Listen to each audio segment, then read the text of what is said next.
when they're banging and crashing. I think that's about 308. Well, that's 110% throttle, isn't it? So that's only fair. Here we go then for the super final, the race to end the British Championship season here at Mallory Park, and we are having another delay to the start. Now then, the flag marshal going over to talk to Liam Duran, because he's further forward than the others. Yes, so he needs to be very cautious. He's got a hand on the handbrake, I can see inside the cockpit. So here we go again, ready to go.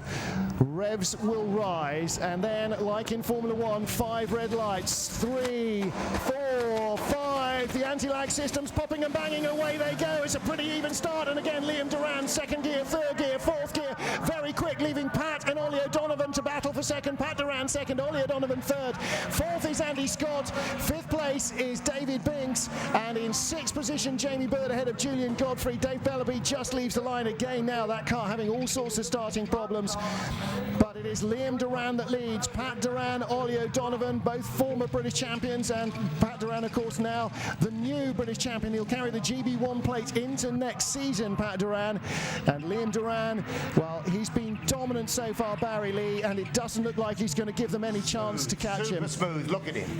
Pat come round, they're smooth. Also the B200 smooth. They're all smooth now. They're all looking for a good race to try and make up some time. They've got to push hard and they've got to keep these cars smooth. They're talking about something like 600 horsepower here. Wild bucking Bronco moment there for Pat Duran, and Ollie O'Donovan looked like he was close right down on the inside. Massive tank slapper behind from Andy Scott, just gets that yellow car straightened up, but only just to avoid the tyre barriers. And Ollie O'Donovan nearly got alongside Pat Duran for second, but his car then hit the ruts and he flew all over the place as well. Dave Bellaby carving up the order further back. He's catching Jamie Bird, but this battle for second. O'Donovan going left, going right, outside, inside, and he'll go over the top if he needs to make the pass. I think he will make the pass. He's looking very quick. Pat is slow here.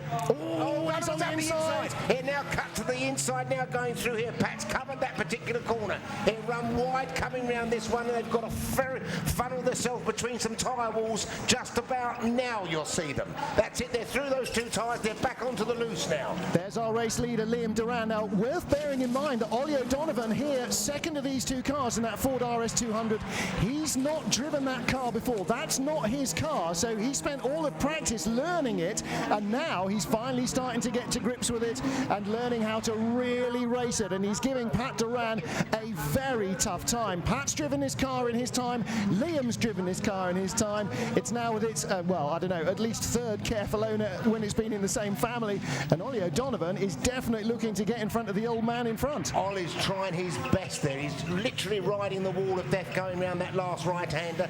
This is where he's quick. Pat's come round the corner now. Ollie is very quick in this B200. He gets it straight quicker because I think the longer wheelbase helps on the tarmac.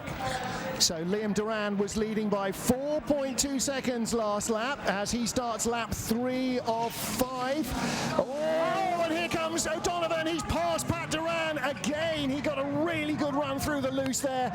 And we've seen it so many times. That section past the pits is very, very fast and straight. And if you get a good run through it, you can make a good pass. He takes second, Pat Duran in third. I was going to say, Martin, no, he won't overtake Pat because Pat's lent in the car, so you wouldn't do those types. He's not only overtaken, he's rubbing his nose in it now. Well, they can be mates out of the car, but you've got to grind him into the dirt while you're in the car. Exactly. Especially if you've borrowed his car, you've got to beat him with his own car, otherwise where's the fun in that? Oh, now then. Ah, we've got smoke coming out of the top. Now, was that tyre smoke as he poured on the power there? I think that unladen right rear wheel might just have been spinning up a lot and the aerodynamics sucking it up through the back of the car like it does with the hot air from the engine bay. Liam Duran leads.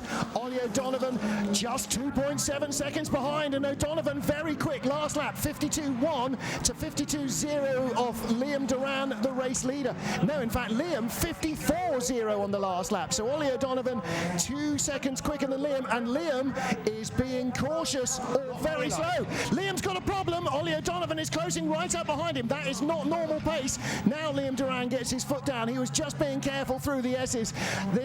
He's making a grandstand finish out of it, but he's still got speed. Liam Duran leads, Ollie O'Donovan closing, Pat Duran in third. Definitely not tyre smoke. Oh, a bit of I tell you what, it's tyre smoke as well as whatever it is. Looks like oil smoke and tyre smoke coming out the exhaust. So here we go, checkered flag waits, and Liam Duran is going to win the Mallory Park Superfinal. Rallycross comes back to Mallory Park for the first time in 30 years. Liam Duran wins in a Ford Fiesta. Well, that could almost be Duran in a Fiesta. That could almost be a 30-year-old headline. Ollie O'Donovan smoking heavily in second place. Oh, and Andy Scott, well, he spun after the line, so he still finishes in fourth ahead of David Binks and Julian Godfrey. So again, yellow checker, and Dave Bellaby in seventh place. Jamie Bird there right at the back. This is going to be very interesting the next time we're here at Mallory, because it's showing up that the finish is quite dangerous, because they're going for it and they're not worried what happens once they've gone past the finish line. Absolutely. I believe we're going to have some donuts by O'Donovan, and that will be a shame if he does it, because I don't think there's a lot of oil left in the car. Not very much. We've got one donut. Well, that's Liam, and Ollie's trying as well. Is going as well. Not too many, please. That Porsche transmission.